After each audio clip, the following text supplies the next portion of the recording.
A friend I went to school with, Glyn Harris, was in California at the time, Pasadena, and in those days, if you'd come up with $5,000, you were in. I didn't have that, but he did. And yes, I met this girl there, and she was from Seattle and wanted to come back.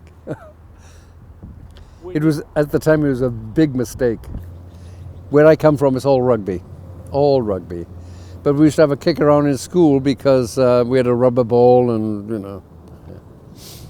Yeah, but rugby was the number one. Bethlehem Steel was my first job. I worked in the lab there, spectrograph machine, testing metals, you know, coming through. And a friend of mine talked me into coaching a team. Joe Smith, I don't know if you know him, you know Joe, pioneer, number one, he did. But unfortunately, that was a very, very good team, won the state championship, 1970. I had Jimmy McAllister on that team, a few other, but he was the big stunner. And he was the youngest player on the team too. But anyway, we got that. And then, I'm not going to get into names, but some of my players were poached. So it left me with nothing really. All the best players gone. You know. And so I had to scramble around for another team, and never as good as the first one. And in those days, let me see if I got this right now, I used to go down to Woodland, watch the men play down there and pay my dues, you know, Eddie Craggs, and did all that. And slowly but surely I got into the game. And I won't say, I'll have to say this in honesty, I was more directed towards my business than I was the game itself. But things changed, you see. So in time, the business grew and grew and grew, and sport grew, you know. So once players and coaches and parents and whatever knew what I was doing, then the interest was there. Okay. And it's only by a fluke, really, that I got into it, because it was such a beginner sport, you know, and nobody played it. Just the ethnic teams down there, and the occasional youth team. I guess CYO was big. They sort of carried it through, but only up to the junior high level. At the end, my biggest business was with clubs, youth clubs, who bought a lot of stuff. I mean, they were very, very good to me. More of a warehouse, yeah, it was a warehouse. A friend of mine, Johnny Haas, ran it. You might have heard that name. He was big in soccer at the time. And I was just warehousing and selling to teams. I had a little office there and what have you. And then it burned down. Yeah, don't know. To this day, they don't know who did it. But I got paid 3/4 of my inventory, and that's what really kicked me off into the game properly. And I'd made a lot of mistakes to begin with, a lot. Buying from wrong people, wrong merchandise. Okay. Yeah, and it was a budding sport, you know, nobody knew much about it, really. Okay. And believe this or not, all I remember about soccer at that time was playing goalkeeper in high school. Against my will, but there I was. Catalogs, for a start. You had to have catalogs, know the manufacturers were in the game. And then you order from them and keep your fingers crossed, you know. It was a ghost town. It was a ghost town. Absolute ghost town, empty buildings everywhere. And I do remember my first rent, it was $120 a month. And it would go up 10% every 2 years. I'm trying to think of his first name, Israel. Sam Israel owned all those junk buildings down there, right? And anyway, he used to call me, he always called me Mr. Miskell. He lived in Soap Lake at the time, and he called me up about the rent, you know. Hey, Mr. Miskell, your rent is behind.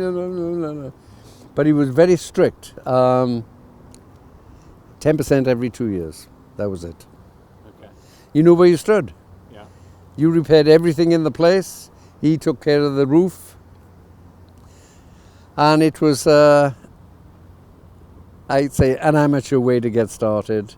People wouldn't do that these days. I like to think it was like $1,100.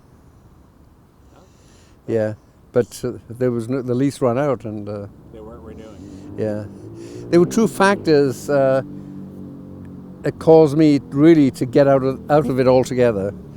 One was finding a new place and new rents, skyrocketing, and getting out of the old one. And the other factor was the internet. That's you can see the results of that these days. Yeah, kids would get hold of a catalog and say, "Mother, Mom, I want this particular shirt, shoes, whatever."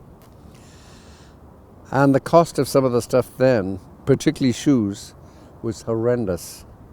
They'd gone into colours and different materials and all that. Balls went down in price. Yeah, they dropped dramatically, yeah. I was a good friend of Joe Smith's, and I never forget the first day. First game we had was up in Mount Lake Terrace. We went up to play a team, and I went with the old system, I did better. 2 fullbacks, 3 midfielders, and 5 forwards, right? The whole thing has changed around now, but anyway. So after the game, we'd lost bad. We're all sitting there and commiserating, and I must have said something like, we need a new plan of attack or something like that in this. And McAllister said, what we need is a new coach. He was right on the button, really. Yeah, it's something that happened really overnight, maybe. But my biggest attraction was I had beer there for anybody who wanted it. So that always goes over good, right? And yeah. But yeah, the 2-for-1 thing, when the shop had reached that stage, we'll say after 10 years, I had a lot of salesmen coming in representing companies, and I would always ask them first question, what do you have for closeouts, right? And they'd looked on the list and said, yeah, we got this, this, and this, right? I said, okay, send me a list of it and I'll see what I can do, make an offer. And that's when it started to really take off. Yeah. Yes, Athletic Supply was the big one, yeah, right down by, but they were big on tennis at the time, and soccer was just a minor thing, inconvenience, if you like. So I had that edge, and because by then I started to know a little bit more about the game and the players and the teams and the coaches and how the state was run, and I got involved in the political side of it too, not by choice, but by helping a friend out. But anyway, I got into that, and it was men's soccer, believe me, in those days was chaotic, absolutely chaotic. As you know, the ethnic teams, you know all about them, right?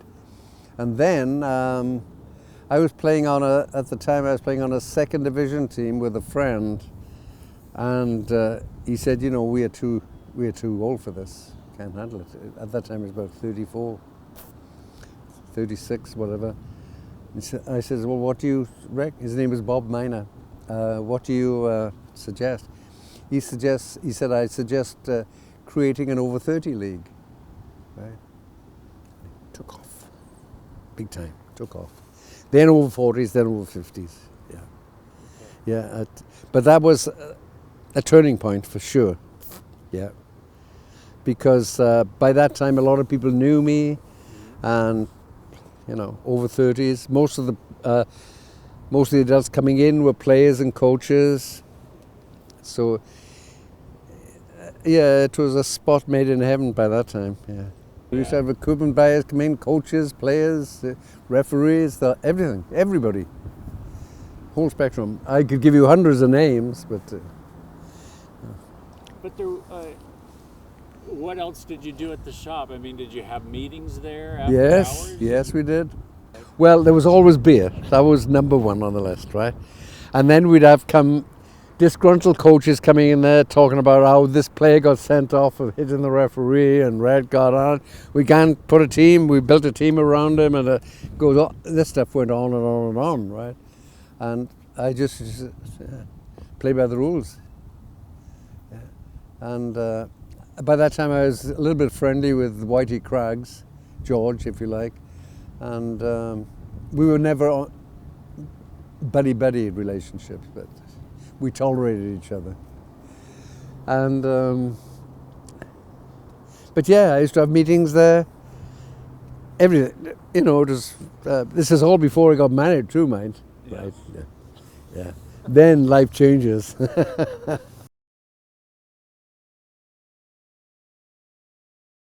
The rendezvous. The rendezvous. Yeah. And Anything goes in the rendezvous. Anything. Norma Jones, and she could take care of everything. She was a smart lady.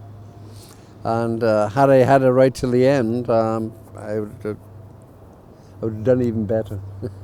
And sometimes a high school boy, Tony Crudo, came in and worked for me for a while, you know, $2 an hour.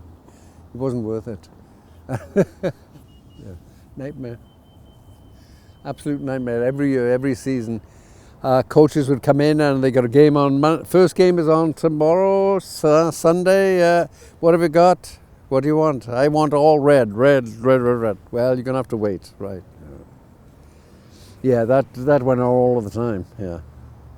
Somehow I had to appease them, make them understand my problem.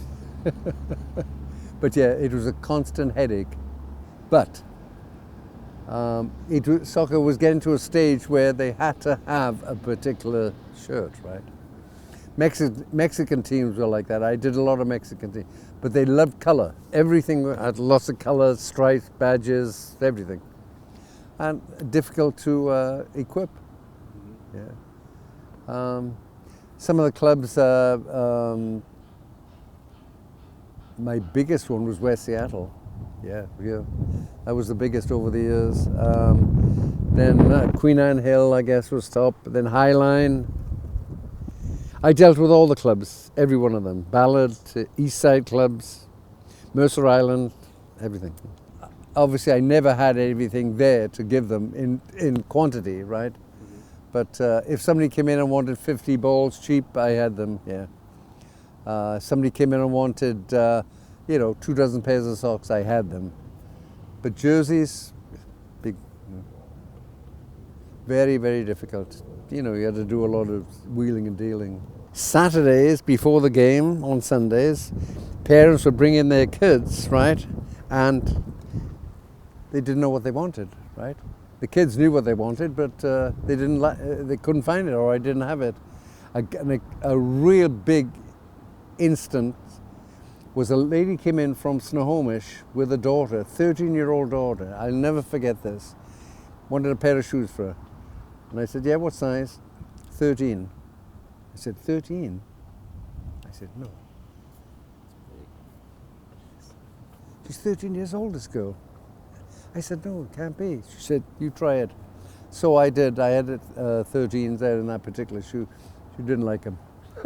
And she and her mother got into it. I mean, absolutely screaming at each other. Boom. They were gone. 13. Yeah, that always stuck in my memory. That. I never went to Walters, but I did go to one up in Everett, Soccer West. Okay. Yeah, they opened up there. They came on a lot later, but they had some money, obviously. Then there was Emma's place in north of Bellevue, that town there, Woodinville, right? She opened one there, and she knew what she was doing. She was a smart lady, right?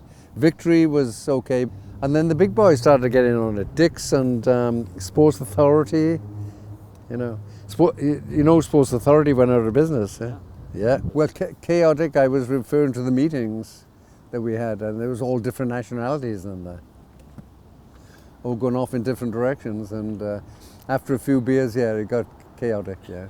So nothing ever really got substantiated, Anyway, I was always glad when those meetings were over, believe me. Yeah, it's not like now you can get it in the mail tomorrow, you know. No, it was entirely different. There weren't any suppliers around. Not good suppliers, reliable.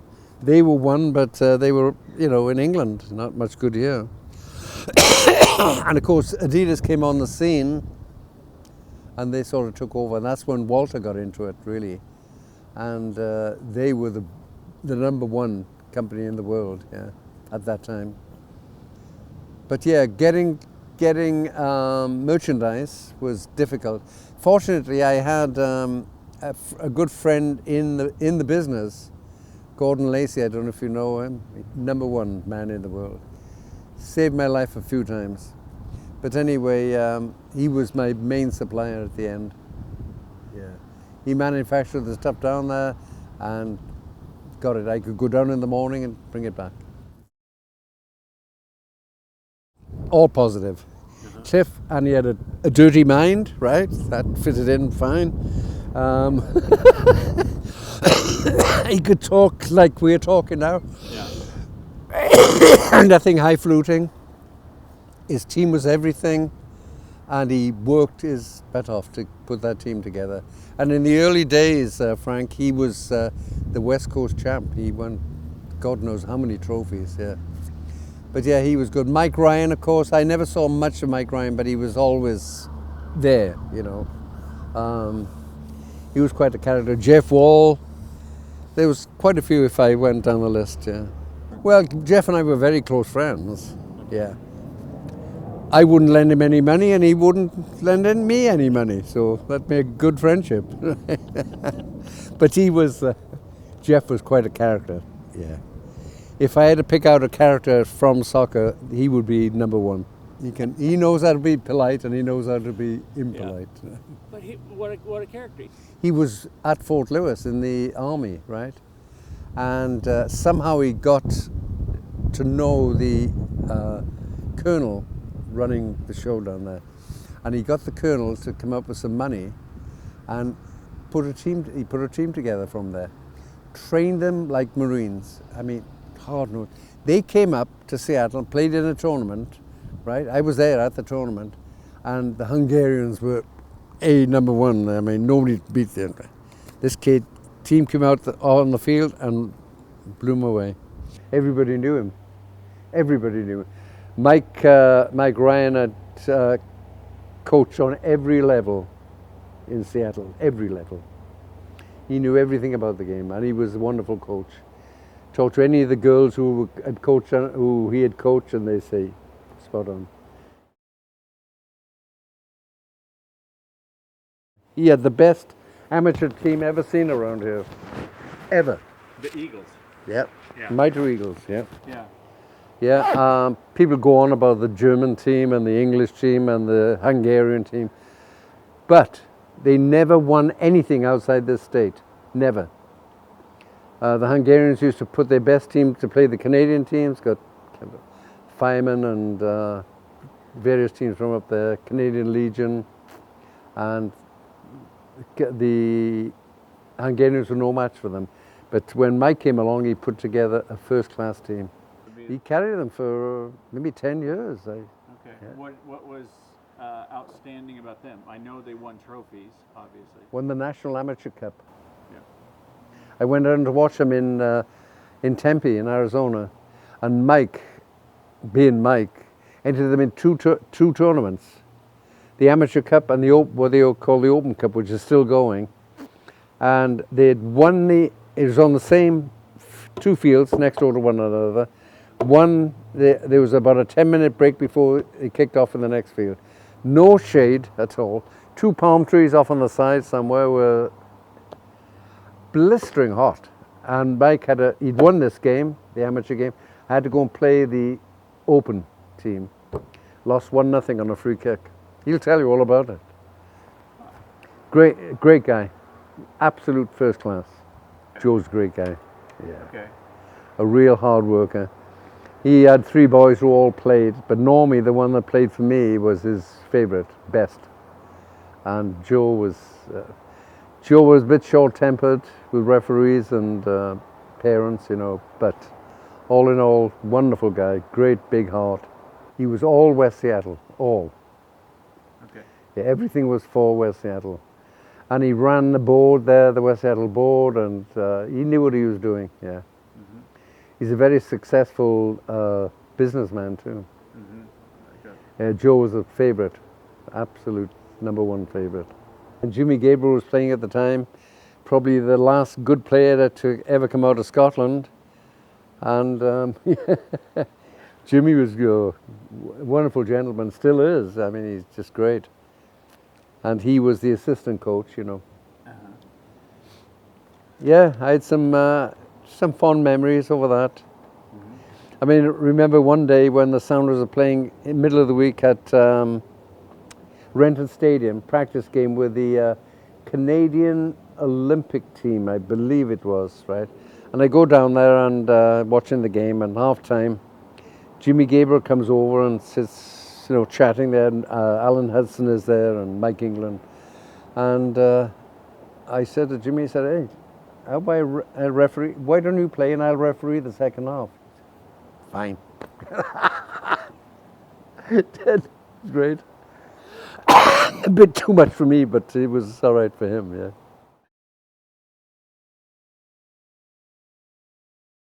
But I learned that from Johnny Haas. Whenever he had a customer come in, he always had the fridge open and what would you like? Settle down. You know, good old European stuff. So that was brushed off onto me, I suppose. It's not like today where you go in and everybody's stiff and no, it was far more flexible. I was cheaper. You were cheaper. Definitely. In every respect, yeah. Yeah, now Walter had the top flight brands, right? Adidas, Puma. I had Puma too, yeah. I had some trouble with them too. Puma, I'll never forget it. Is this going to be interesting? Yeah, yeah. Please. I was bringing a shoe from England, from a little place called Rounds, and it had the shoe was called. It had the Puma stripe on it, but they came out before Puma, right? And some guy back east, the Puma representative for all of North America, found out about it. Talked to the customs here, and I had a shipment of, I don't know, 400 or 500 pairs, right? And said, put a hold on them, right? Yeah, I did. So I had to fight my way up to the top level of the customs and excise people. Big office, top of the Empire State Building. And anyway, I had to really talk him out of it. And then my friend Johnny Haas was German Jewish, right? And he got on the line and called this guy from back east and says, let it go, it's not worth your time and effort. And he did. This guy, whoever he was back there, let it go. So I learned my lesson really there about importing stuff, not knowing, you know. It's better to have a supplier here, definitely, yeah. But it was kind of a friendly rivalry. There was nothing, no hard feelings, yeah. Nancy the same way in Victory.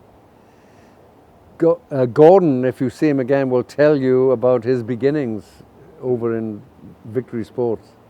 Usually a mess, stuff all over the place. Boxes, you know, shoe boxes, open cartons, yeah, cleaned up the next day. It wasn't stereotyped, you know, like they are, you know, everything is clinical. No. I didn't intend it to be that way anyway. Mm-hmm. I made my own cases, you know, for storing equipment. Yeah, rough and ready. Yeah. Don't forget, it's a poor man's sport. Always has been. The only shock I really had was when the new company that bought the whole building came to me and said, you got till November to get out. Other than that, I was just drifting along. Yeah. And it was even a foreign sport to me, really. Because as I said, I come from a rugby playing area. And so to begin with, yeah, it was touch and go. Yeah. As far as I know, it still is. I don't know. I remember one Saturday, it was probably getting towards the end of my time, and Norma couldn't come in. right? She had a bad cold. It was the busiest day I'd ever had, and after that, did over close to $4,000 worth of business. Yeah, yeah. But anyway, the place was jam packed. Mothers screaming at their kids, and kids shouting at their mothers, and anyway, it went on and on and on and on, you know. And it was a Saturday, and of course they wanted their stuff by tomorrow, as usual. And yeah, I was so down that day. I don't know how the hell I handled it. I was wrecked, but it came out okay.